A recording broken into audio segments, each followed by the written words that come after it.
I'm Winifred Helton-Harmon. I'm an artist photographer, and I'm having my show here at the Center for Art and Wood.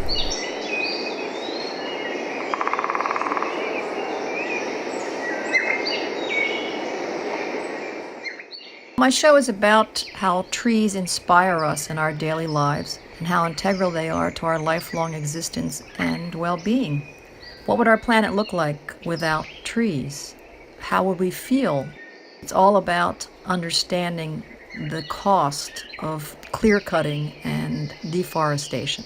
When you first walk into my show, you come face to face with a video of clear cuts that I witnessed over the years.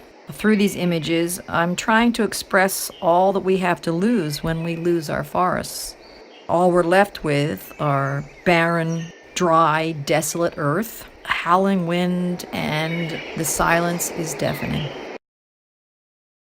My show includes 13 large format photographs, 3 photo and glass castings, and 2 sculptural installation pieces. I'm trying to express the magic that forests bring to us. The photographs were taken in the United States, the redwood forests in Northern California, Muir Woods, the southern forests of the United States in Florida, the Poconos, the Lackawanna State Park in Pennsylvania, as well as in my hometown in Bethlehem. The reason why I wanted these large scale was to immerse the viewer into the scenes and to help them to feel a connection with the trees and the forests. All of the photographs were printed with archival inks and on 100% cotton rag archival paper so that no trees were killed making the prints.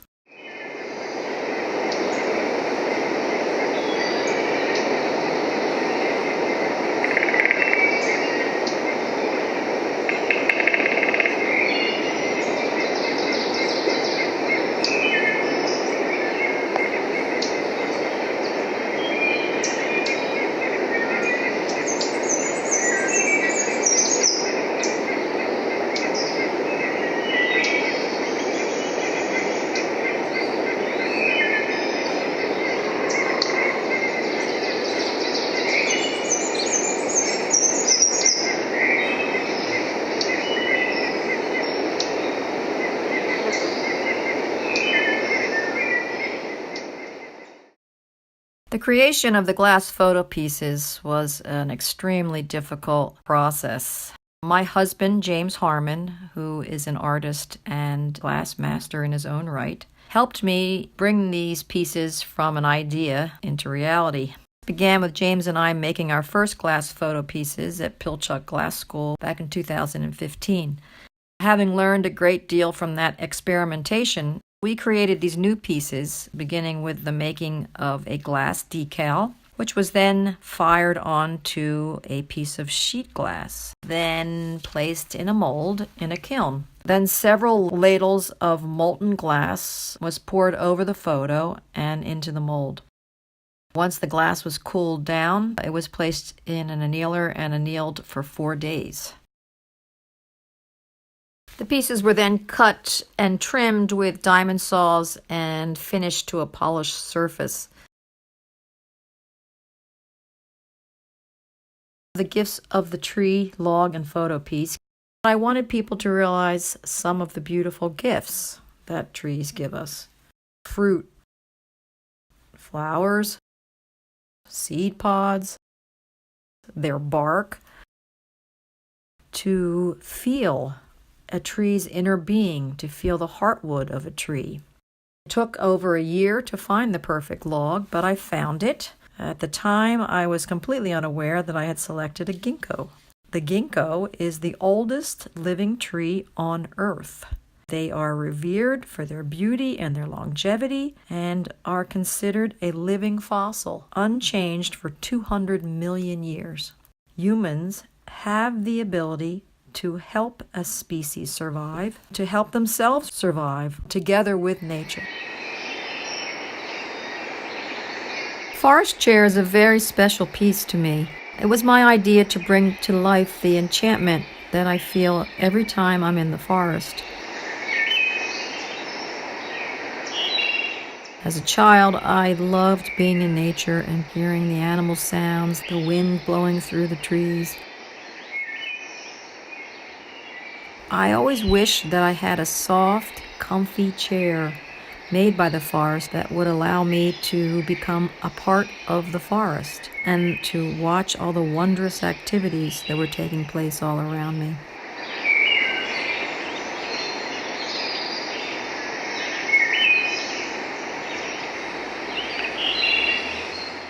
I have included the nature sounds because they are very much a part of a living forest ecosystem. All the elements that I used to create the forest chair are natural, real objects that one would find if you were walking through a forestscape. Different colored mosses, pine cones, seed pods, branches with different colored lichen. All these are objects that came from my collection, and my husband's as well, that we have gathered over the years.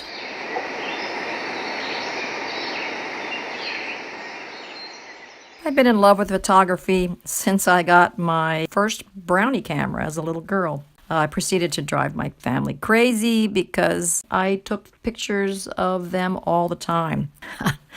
But from that point on, I was hooked. I have always seen things as a photographer. I've had several internships and residencies. They have helped me throughout my career to develop the series of work that is being presented today.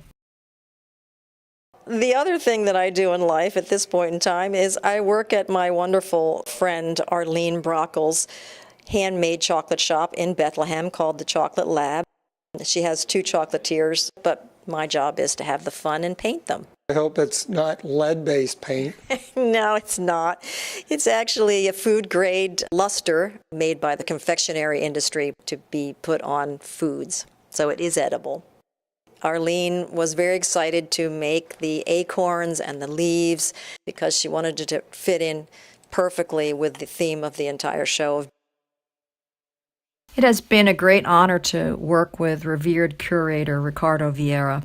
When Ricardo and I began to think about the show over a year and a half ago, it became an important point to not just put together a collection of separate images, but we wanted to create an installation.